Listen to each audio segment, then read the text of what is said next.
تمام تعریفیں اس اللہ کے لیے جس کی حقیقت کو اس کے سوا کوئی نہیں جانتا۔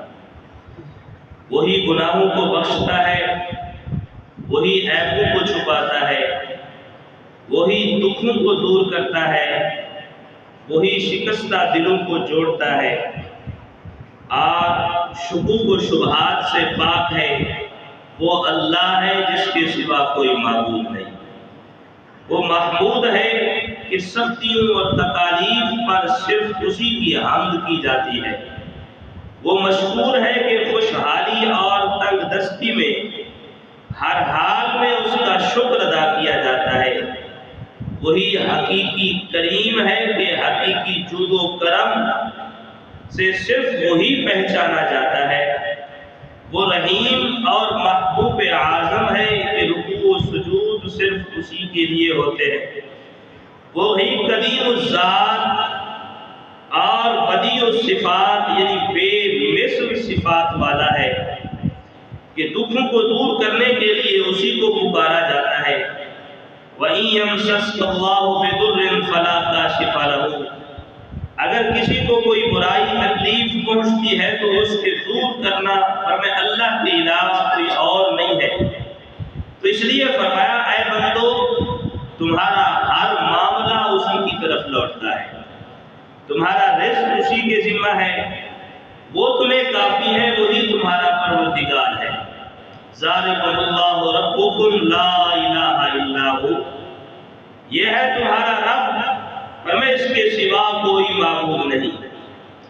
پتھریلی زمینوں کی چمک اللہ عز و جل کی عظمت کو بیان کر رہی ہے اور اس کی یکتائی پر نشانیاں قائم ہیں۔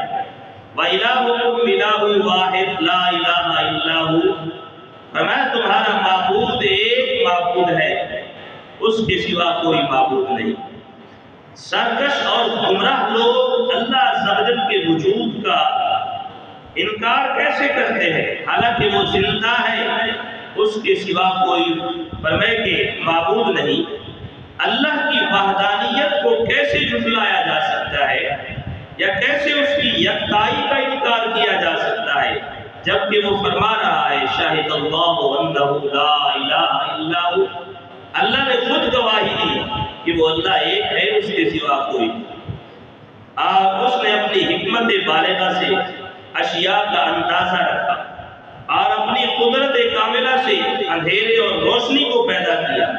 هو الذی یصورکم فی الارحام کیف یشاء لا الہ الا ہو، وہی ہے تمہاری تصاویر بناتا ہے ماں کے پیٹ میں جیسی وہ چاہے، اس کے سوا کوئی معبود نہیں۔ وہی عیبوں کو چھپانے والا، کمزوروں پر رحم فرمانے والا وہی ہے۔ وَعِندَهُ مَفَاتِحُ الْغَيْبِ لَا يَعْلَمُهَا إِلَّا هُوَ، اسی کے پاس غیب کی کنجیاں ہیں، اس کے سوا کوئی معبود نہیں۔ تو وہ کیوں اس کی بخشش نہ فرمائے جو اس کی بارگاہ میں رجوع کرے، اس کی بارگاہ میں جھک جائے۔ اس لیے اس کی تو یہ شان ہے کہ غافر الذنب وقابل التوب شدید العقاب ذی الطول لا الہ الا ہو، فرمائے وہ گناہوں کو بخشنے والا، توبہ قبول فرمانے والا، سخت عذاب کرنے والا، بڑے انعام والا ہے، اس کے سوا کوئی معبود نہیں۔ جہاں بھی دیکھو اس کی وحدانیت کے دلائل موجود ہیں۔ تو اللہ تعالیٰ ایک، فرمائے اللہ کو ایک ماننے والے باری تعالیٰ ہر عیب سے پاک ہونے کی تلوار سے فرمایا ان لوگوں کی گردنیں اڑا دے، فرمایا جو اس کی مخلوق جیسا اسے بتاتے ہیں، اور خود کو فرمایا کہ باتوں سے بچا، فرمایا جو وہ بکتے ہیں۔ لہذا جو لوگ اللہ کی وحدانیت کا انکار کرتے ہیں، فرمایا فَإِن تَوَلَّوْا فَقُلْ حَسْبِيَ اللَّهُ لَا إِلَٰهَ إِلَّا هُوَ، فرمایا اگر وہ اس بات کا انکار کرتے ہیں تو کہہ دے میرے لیے اللہ کافی ہے، اس کے سوا کوئی معبود نہیں۔ تو اللہ نے قرآن کے اندر ارشاد فرمایا شاہد اللہ انہ لا الہ الا هو والملائکۃ واولو العلم قائما بالقسط۔ اس آیت کے شان نزول کے متعلق علماء نے روایت بیان فرمائی۔ ملک شام سے جو علماء تھے ان علماء سے 2 افراد حضور کے پاس آئے، مدینہ طیبہ آئے تاکہ جا کے دیکھیں جو نشانیاں ہم نے تورات زبور انجیل میں پڑھ رکھی ہیں کیا وہ نشانیاں موجود ہیں۔ تو جب وہ مدینہ طیبہ پہنچے تو شہر کو دیکھ کر، اس کے آثار کو دیکھ کر اس بات کو پہچان لیا، ایک دوسرے سے کہنے لگے یہ وہی شہر ہے جو آخر الزمان نبی کا ہے، اس میں وہی صفات پائی جاتی ہے۔ تو حضور کی بارگاہ میں آئے، رحمت عالم صلی اللہ علیہ وآلہ وسلم کے چہرہ منور کو دیکھا اور آپ کے اندر وہ تمام صفات کو پہچان لیا جو انہوں نے اپنی کتابوں میں پڑھ رکھی۔ تو پوچھنے لگے کیا آپ کا نام محمد ہے؟ آپ صلی اللہ علیہ وسلم نے فرمایا ہاں میرا نام محمد ہے۔ تو انہوں نے کہا کیا آپ کا نام احمد ہے؟ آپ صلی اللہ علیہ وسلم نے فرمایا ہاں میرا نام احمد بھی ہے۔ تو وہ کہنے لگے ہم آپ سے ایک سوال کریں گے، اگر آپ نے اس سوال کا جواب دے دیا تو ہم آپ پر ایمان لے آئیں گے، ایمان لے آئیں گے۔ نبی علیہ السلام نے فرمایا پوچھو سوال، کیا سوال ہے؟ تو کہنے لگے بتائیے آپ کی کتاب قرآن مجید کے اندر سب سے بڑی شہادت، سب سے بڑی گواہی کون سی ہے؟ تو اس وقت یہ آیت مبارکہ نازل ہوئی، نبی علیہ السلام نے فرمایا کہ یہ آیت ہے سب سے بڑی گواہی یہ ہے شہید اللہ انہ لا الہ الا ہو والملائکۃ واولو العلم قائما بالقسط، اللہ نے اپنی وحدانیت کی خود گواہی دی، شاہد اللہ اللہ نے گواہی دی، فرمایا کہ وہ لا الہ الا ہو کہ اس کے سوا کوئی معبود نہیں، اور والملائکہ فرشتوں نے گواہی دی، واولو العلم اور علماء نے گواہی دی، یہ علماء ایک حضور کی بارگاہ میں انہوں نے گواہی دی اور فرمایا کہ انصاف سے قائم ہو کر کہ اس کے سوا کوئی معبود نہیں ہے، لا الہ الا هو العزیز الحکیم، فرمایا کہ اس کے سوا کوئی نہیں، وہی عزت والا حکمت والا۔ حضرت سیدنا سعید بن جبیر رضی اللہ تعالیٰ عنہ آپ فرماتے ہیں کعبہ کے آس پاس 360 بت رکھے ہوئے تھے۔ جب یہ آیت مبارکہ نازل ہوئی، جب یہ آیت کریمہ نازل ہوئی تو 360 بت سارے کے سارے سجدے میں گر پڑے، سجدے میں گر پڑے۔ امام قرطبی علیہ رحمہ نے لکھا کہ وہ سارے سجدہ ریز ہو گئے اس آیت مبارکہ کی متعلق، اور حضرت سیدنا ابن قیسان سے منقول ہے، فرماتے ہیں اللہ نے اپنی عجیب تر پختہ صنعت اور محکم امور سے فرمائے کہ خود اپنے لیے اپنے مخلوق کے سامنے گواہی دی کہ اس کے سوا کوئی معبود نہیں۔ سب فرمائے کہ گواہیاں ہر کسی نے دی لیکن خود اللہ نے اپنی گواہی دی۔ اور حضرت سیدنا غالب قطان رحمت اللہ تعالی فرماتے ہیں ایک دفعہ میں تجارت کی غرض سے کوفہ میں حضرت سیدنا اعمش رحمت اللہ تعالی کے قریب میں نے پڑاؤ ڈالا۔ ایک رات جب میں بصرہ جانے لگا تو میں نے ارادہ کیا تو جاؤں، رات کے وقت میں نے دیکھا کہ حضرت اعمش جو تھے یہ تہجد کی نماز پڑھ رہے ہیں، تہجد کی نماز پڑھ رہے تو جب اس آیت مبارکہ پر پہنچے شہید اللہ انہ لا الہ الا هو والملائکۃ واولو العلم قائما بالقسط، تو کہنے لگے میں بھی اس کی گواہی دیتا ہوں جس کی اللہ نے خود گواہی دی ہے، میں بھی اس بات کی گواہی دیتا ہوں جس بات کی اللہ نے خود گواہی دی ہے، اور اس گواہی کو میں اللہ کے سپرد کرتا ہوں، یہ اللہ عز و جل کے پاس میری امانت ہے۔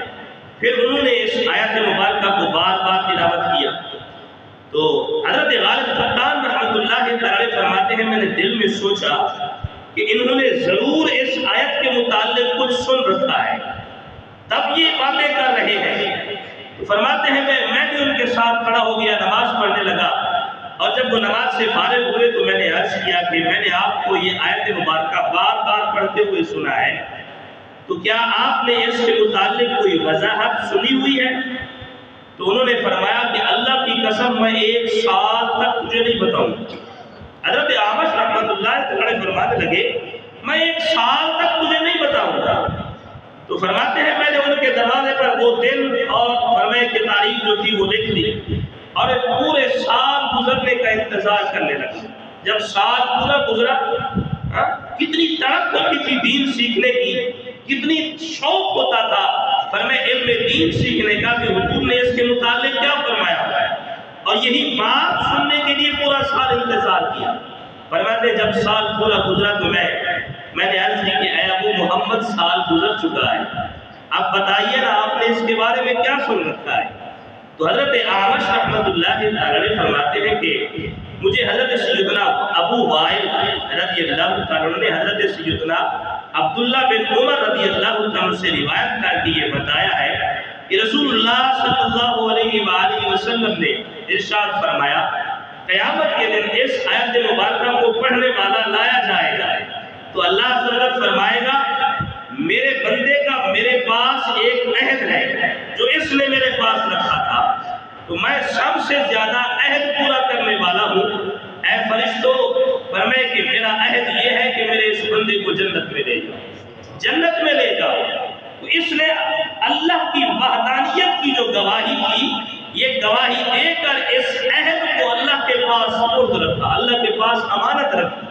تو فرمایا اللہ سب سے بہتر جو ہے امانت داری کرنے والا ہے، تو فرمایا اس اللہ رب العالمین نے فرمایا میں اس بات کا زیادہ حقدار ہوں کہ میں اس کے عہد کو پورا کروں، اور وہ یہ ہے کہ اے ملائکہ میرے اس بندے کو جنت میں داخل کرو۔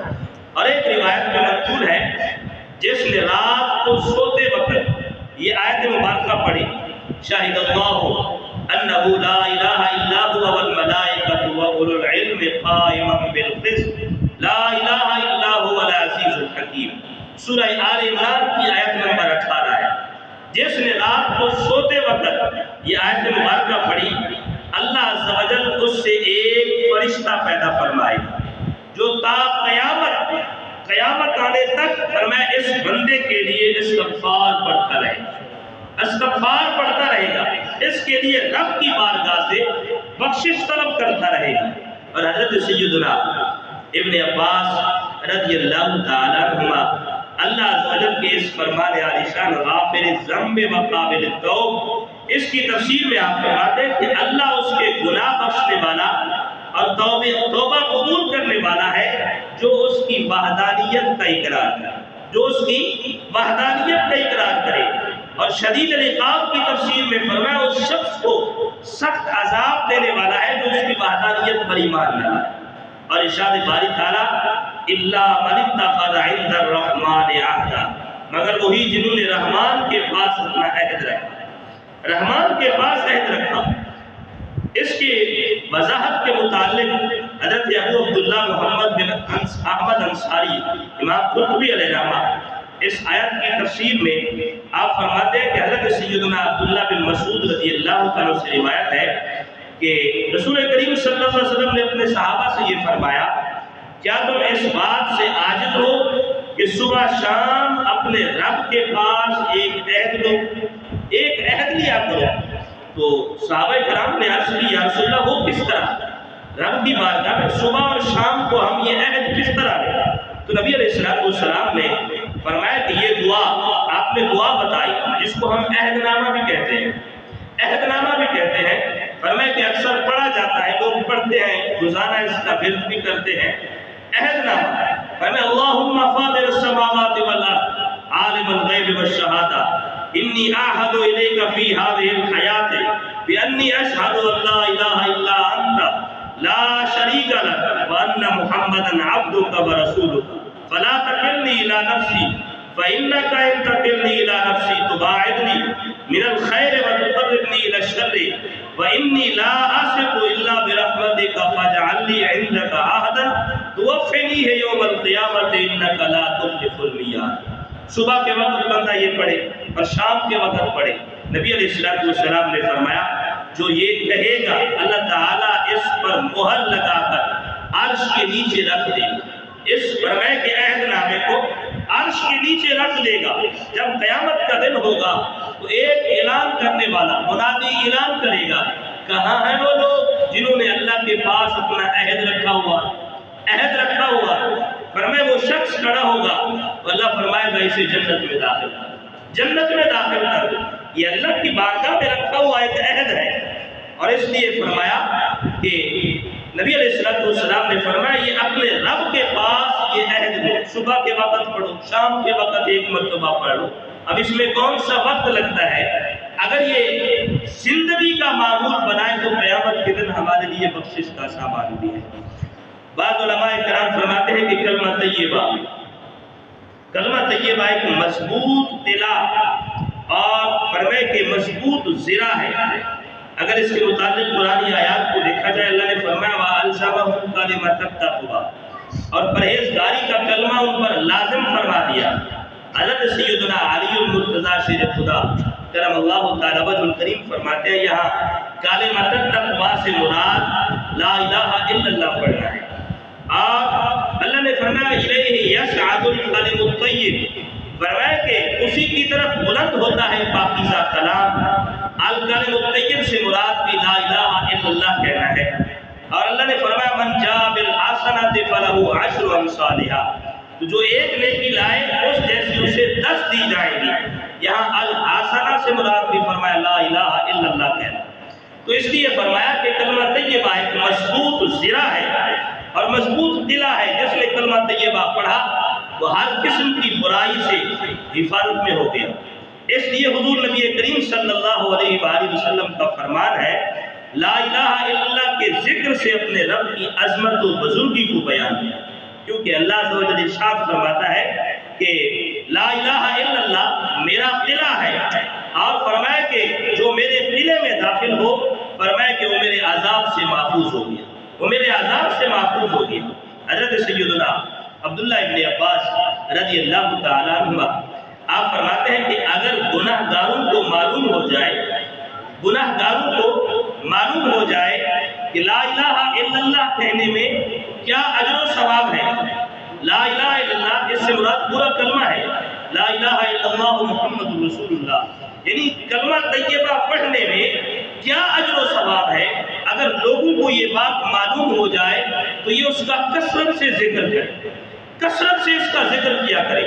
اور آپ فرماتے ہیں کہ دن رات میں 24 گھنٹے ہیں، دن رات کے 24 گھنٹے ہیں، لا الہ الا اللہ محمد رسول اللہ کے بھی 24 حروف ہیں، جو بندہ ایک مرتبہ بھی پڑھتا ہے اللہ ہر حرف کے بدلے میں 1 گھنٹے کی خطائیں معاف فرما دیتا ہے۔ تو جو اس کا کثرت سے ورد کرے اس کو کتنا اجر ملتا ہے۔ اور ایک روایت میں منقول ہے کہ جب بندہ دن یا رات کسی بھی لمحے میں فرمائے کلمہ طیبہ پڑھتا ہے لا الہ الا اللہ محمد رسول اللہ، اس کے نامہ اعمال میں جتنی خطائیں اور گناہ ہوتے ہیں اللہ ان کو مٹا دیتا ہے اور ان کی جگہ نیکیاں لکھ دیتا ہے۔ یہ اس کلمہ طیبہ کی اتنی برکت ہے۔ نبی الانبیاء صلی اللہ علیہ وآلہ وسلم نے ارشاد فرمایا سب سے افضل بات جو میں نے اور مجھ سے پہلے انبیاء نے کہی، فرمایا وہ بات کیا ہے؟ سب سے افضل ترین بات جو مجھ سے پہلے انبیاء نے بھی کہی اور میں نے بھی یہ بات کہی وہ کلمہ طیبہ ہے، لا الہ الا اللہ، لا الہ الا اللہ۔ آپ حضور رحمت عالم صلی اللہ علیہ وسلم کا فرمان حقیقت نشان ہے کہ مجھے جہاد کا حکم دیا گیا، یہاں تک کہ سب لوگ اللہ کی وحدانیت کا اقرار کریں۔ حضرت سیدنا ابو ہریرہ رضی اللہ تعالیٰ کو آپ سے روایت ہے کہ سرکار مدینہ سرور قلب و سینہ صلی اللہ علیہ وآلہ وسلم کا فرمان عالی شان ہے کہ لا الہ الا اللہ پڑھنے والوں پر نہ قبر میں کوئی وحشت ہوگی، نہ قبر سے زندہ اٹھنے کے بعد، اور نہ ہی قیامت کے دن گویا میں انہیں دیکھ رہا ہوں جب وہ اپنے سروں سے مٹی جھاڑتے ہوئے قبروں سے نکلیں گے لا الہ الا اللہ کہتے ہوئے جنت میں داخل ہو جائیں گے، اور پھر وہ کہیں گے الحمدللہ الذی اذھب عنا الحزن ان ربنا لغفور شکور۔ فرمایا تمام تعریفیں اس اللہ کے لیے جس نے ہم سے غم اور پریشانی کو دور کیا، ہمارا رب بخشنے والا بھی ہے، شکر کو قبول فرمانے والا بھی۔ اور حضور نبی رحمت صلی اللہ علیہ وسلم کی بارگاہ میں عرض کی گئی یا رسول اللہ کون سا عمل سب سے افضل ہے؟ نبی علیہ السلام نے ارشاد فرمایا کہ اس حال میں تجھے موت آئے کہ تیری زبان اللہ کے ذکر سے تر ہو، اللہ کے ذکر سے تر ہو، یعنی مرتے وقت تیری زبان پر کلمہ طیبہ ہو۔ اللہ کے پیارے محبوب علیہ السلام ارشاد فرماتے ہیں، اللہ عز و جل اپنے فرشتوں سے فرماتا ہے کلمہ طیبہ پڑھنے والوں کو میرے قریب کر دو، بے شک میں ان سے محبت کرتا ہوں، میں ان سے محبت کرتا ہوں۔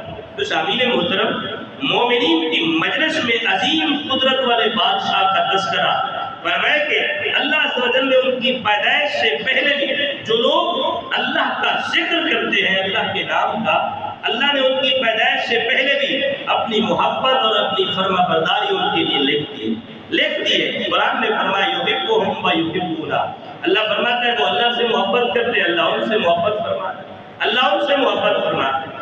حضور نبی رحمت صلی اللہ علیہ وآلہ وسلم نے ارشاد فرمایا جب تمہارے ہاں کوئی فوت ہو تو فرمایا اپنے مردوں کو کلمہ طیبہ کی تلقین کیا کرو، یہ گناہوں کا کفارہ ہے، یہ گناہوں کو مٹاتا ہے۔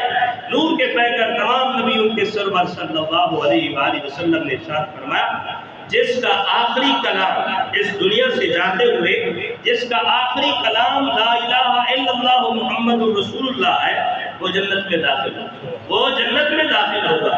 تو اتنی فرمائے کہ فضائل اس کلمہ طیبہ کے اور اس کے پڑھنے کے کوئی وقت بھی نہیں لگتا، ہم اس کی حقیقت کو جانیں تو ہمیں فرمائے کہ معلوم ہو جائے گا کہ ہماری زندگی کا سارا سرمایہ اس کلمہ طیبہ پہ موجود ہے۔ حضرت سیدنا سنابحی رحمت اللہ تعالی آپ فرماتے ہیں میں حضرت عبادہ بن صامت کی حالت نزع میں ان کے پاس حاضر تھا تو میں ان کی حالت کو دیکھ کر رونے لگا تو مجھے کہنے لگے اے فرمائے سنابحی چپ ہو جائیے، فرمائے آپ کیوں روتے ہیں؟ اللہ کی قسم اگر فرمائے مجھ سے آپ کے متعلق رب کی بارگاہ میں گواہی دی گئی تو میں آپ کے حق میں گواہی دوں، اگر مجھے موقع ملا تو میں آپ کی سفارش بھی کروں گا رب کی بارگاہ میں اور میں آپ کو ہر قسم کا نفع پہنچاؤں گا۔ پھر ارشاد فرمایا اللہ کی قسم میں نے حضور کے جتنے فرمان سنے سارے کے سارے لوگوں تک پہنچا دیے، ایک فرمان ایسا ہے جو ابھی تک میرے پاس ہے کسی کو بتایا نہیں ہے۔ فرمایا کہ وہ فرمان کیا ہے؟ فرماتے میں نے اسے اپنے دل میں محفوظ کر رکھا ہے، میں نے تاجدار رسالت شہنشاہ نبوت صلی اللہ علیہ وآلہ وسلم کو ارشاد فرماتے سنا جو اس بات کی گواہی دے کہ اللہ کے سوا کوئی معبود نہیں اور محمد صلی اللہ علیہ وآلہ وسلم اللہ کے رسول ہیں، تو فرمایا اللہ اس پر جہنم کی آگ کو حرام فرما دیتا ہے، جہنم کی آگ کو حرام فرما دیتا ہے۔ یہ کلمہ طیبہ کی برکت ہے۔ اور حضرت سیدنا ابو الاسود دوئلی رحمت اللہ تعالی آپ فرماتے ہیں کہ مجھے حضرت سیدنا ابو ذر غفاری نے بیان فرمایا کہ میں اللہ کے محبوب علیہ السلام کی بارگاہ میں حاضر ہوا تو حضور پاک صلی اللہ علیہ وآلہ وسلم آرام فرما رہے تھے اور آپ نے اس وقت سفید چادر پہنی ہوئی تھی، سفید کپڑا آپ کے اوپر تھا۔ تو فرماتے میں گیا دیکھا حضور آرام فرما رہے، میں واپس آ گیا، تھوڑی دیر کے بعد پھر گیا دیکھا پھر بھی آرام فرما رہے ہیں تو میں پھر واپس لوٹ آیا اور جب تیسری مرتبہ آیا تو دیکھا حضور بیدار تھے اور میں نے حضور کو سلام کیا تو حضور پاک صلی اللہ علیہ وسلم نے جواب دیا اور فرمایا جو کوئی بھی لا الہ الا اللہ کہے پھر اسی حالت میں مر جائے اللہ اسے جنت میں داخل فرمائے، اللہ اسے جنت میں داخل فرمائے گا۔ حضرت ابو ذر فرماتے ہیں کہ میں نے عرض کیا رسول اللہ اگرچہ وہ زانی اور چور بھی ہو، نبی علیہ السلام نے فرمایا ہاں اگرچہ وہ زانی اور چور بھی ہے اللہ پھر بھی اسے بخشے۔ حضرت ابو ذر فرماتے ہیں میں نے یہ جملہ 3 مرتبہ کہا، تیسری مرتبہ حضور نے فرمایا ابو ذر کی ناک پاک دو، میں کہہ جو رہا ہوں، فرمایا کہ اللہ بخش دے گا، اس کی رحمت بڑی وسیع ہے۔ تو معلوم ہوا کلمہ طیبہ کی کتنی برکتیں ہیں کہ بندہ ایک دفعہ پڑھتا ہے اور اللہ رب العالمین نے اس کا وہی ایک مرتبہ پڑھنا بھی سنبھال کے رکھا ہوا کل قیامت کے دن۔ مقصد یہ ہے کہ میں اپنے بندے کو بخش دوں۔ تو اللہ کے محبوب علیہ السلام نے بھی اس لیے فرمایا کلمہ طیبہ کا کثرت سے بیان کیا۔ درود پاک پڑھے حضور کے بعد۔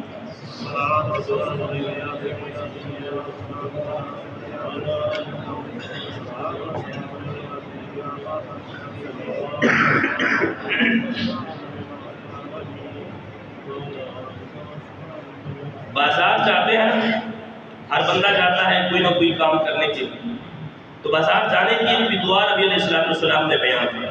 فرمایا وہاں جا کے بلند آواز سے یہ دعا پڑھا. اس کے فائدے کیا ہوتے ہیں سنیے. حضرت امیر المومنین عمر بن خطاب رضی اللہ تعالیٰ عنہ سے روایت ہے. حضور سید المبلغین رحمۃ اللہ علیہ صلی اللہ علیہ وسلم کا فرمان عالی شان ہے کہ جو بازار میں داخل ہوا اور پھر بلند آواز سے یہ کلمات کہے لا الہ الا اللہ وحدہ لا شریک لہ لہ الملک ولہ الحمد یحیی و یمیت وہو حی دائم لا یموت بیدہ الخیر وإلیہ المصیر وہو علی کل شیء قدیر. تو اللہ عز و جل اس بندے کے لیے 10 لاکھ نیکیاں لکھتا ہے. 10 لاکھ درجے بلند فرماتا ہے. آپ فرمائے کہ اس کے 10 لاکھ گناہ مٹا دیتا ہے ایک کلمہ پڑھنے کی برکت سے. فرمائے کہ حالانکہ یہ بھی تو ہم نے سن رکھا ہے کہ بازار سب سے بری جگہ ہے. اور یہاں پہ سنیے کہ حضرت قتیبہ بن مسلم رضی اللہ تعالیٰ عنہ انہوں نے جب یہ حدیث مبارکہ سنی اس وقت وہ ایک علاقے کے امیر تھے, گورنر تھے. جب یہ حدیث مبارکہ سنی روزانہ اپنی سواری پہ سوار ہوتے بازار میں جاتے بلند آواز سے یہ حدیث مبارکہ سناتے پھر واپس آ جاتے. اس وقت آپ امیر تھے, وقت کے گورنر تھے. فرمائے کہ یہ کیفیت یا صرف حدیث سنانے سے 10 لاکھ نیکیاں ملتی ہے. کوئی سنے یا نہ سنے, کوئی توجہ کرے یا نہ کرے, یہ الگ بات ہے. ہمارا کام ہے جا کے سنانا. فرمایا کہ جو بندہ وہاں پہ جا کے بلند آواز سے صرف یہ چوتھا کلمہ, درمیان میں 2 لفظ اضافی بھی ہے, اگر وہ نہ بھی آتے ہو تو علماء نے فرمایا چوتھا کلمہ پڑھ لے. چوتھا کلمہ فرمائے بازار میں جا کے پڑھے تو اللہ تعالیٰ اس بندے کے نامہ اعمال میں 10 لاکھ نیکیاں لکھ دیتا ہے. 10 لاکھ درجے بلند ہوتے ہیں, 10 لاکھ گناہ ان کو مٹا دیتا ہے. اور حضرت سیدنا ابو ہریرہ رضی اللہ تعالیٰ عنہ آپ راوی ہیں کہ رسول رحمت صلی اللہ علیہ وسلم نے ارشاد فرمایا جس نے روزانہ 100 بار لا الہ الا اللہ وحدہ لا شریک لہ لہ الملک ولہ الحمد وہو علی کل شیء قدیر, جس نے روزانہ 100 بار یہ کلمہ پڑھا فرمائے کہ وہ ایسے ہے جیسے اس نے 10 غلام آزاد کیے. اس کے لیے 100 نیکیاں لکھی جائیں گی, 100 گناہ معاف ہوں گے, اور اس دن صبح سے لے کر شام تک شیطان سے حفاظت میں رہے گا. اس سے افضل کسی کا عمل نہ ہوگا. ہاں جو اس سے زیادہ پڑھے گا اس کا عمل زیادہ ہوگا. تو اس لیے نبی علیہ السلام نے فرمایا کہ اس کلمہ طیبہ کا کثرت سے ورد کیا ہے. اور فرماتے ہیں کہ کلمہ طیبہ کے اندر کتنا عظیم الشان اللہ تبارک و تعالی نے درجات رکھے عبادات کی سلسلے میں. اور فرمایا کہ اللہ کے نزدیک اس کا مقام کتنا بلند ہے جو کلمہ طیبہ کا کثرت سے ورد کرتا ہے. تو یہاں پہ یہی کلمہ طیبہ فرمائے کہ انسان کو یعنی مسلمان کو کافر سے ممتاز کرتا ہے. اور یہاں پہ علماء نے فرمایا کہ جو بندہ مؤذن کو سنے, اذان پڑھ رہا ہے مؤذن کو اذان پڑھتے ہوئے سنے, جس طرح مؤذن کہتا ہے یہ بھی کہتا جائے, فرمائے کہ اذان کا جواب دے. اور جب مؤذن کہے نا لا الہ الا اللہ, آخر لا الہ الا اللہ, تو یہ بھی لا الہ الا اللہ کہے. اور پھر فرمائے تبرکاً برکت حاصل کرنے کی نیت سے اپنے ہاتھوں کو اپنے چہرے اور داڑھی پر پھیرے ایسے. فرمائے کہ اس کے ہاتھوں کے نیچے جتنے بال آئیں گے اللہ ہر بال کے بدلے ایک نیکی لکھے گا, ایک گناہ مٹا دے گا, ایک گناہ مٹا دے گا. اس کلمہ طیبہ کی برکت سے اللہ رب العالمین ایک نیکی بھی عطا فرمائے گے, ایک گناہ بھی مٹا دے. تو اس لیے ایک صحابی فرماتے ہیں کہ جس نے لا الہ الا اللہ کی تعظیم کی خاطر بلند آواز سے اس کا ذکر کیا, کلمہ طیبہ کا بلند آواز سے صرف اس کلمہ کی تعظیم کی خاطر ذکر کیا, تو اللہ تعالیٰ اس کے 4000 گناہ معاف فرما دیتے. 4000 گناہ معاف فرما دیتے. اور یہاں پہ علماء نے فرمایا اگر اس بندے کے 4000 گناہ ہی نہ ہو تو فرمایا پھر اس کے گھر والوں کے گناہ اگر سب کے تھوڑے ہوں تو فرمایا پھر ساتھ والے پڑوسیوں کے گناہ بھی رب معاف فرما دیتا ہے. کلمہ تو اس نے پڑھا ہے, اس کی برکت سے گھر والوں کی بھی بخشش ہو رہی, ساتھ والے پڑوسیوں کے بھی گناہ معاف ہو رہے. اللہ نے اس کلمہ طیبہ کے اندر ایسی برکت رکھی ہے. فرمایا قیامت کے دن ایک شخص کو میزان پر لایا جائے گا, اس کے نامہ اعمال کے 99 رجسٹر ہوں گے, اور جن میں سے ہر رجسٹر پر اس کے گناہ درج ہوں گے.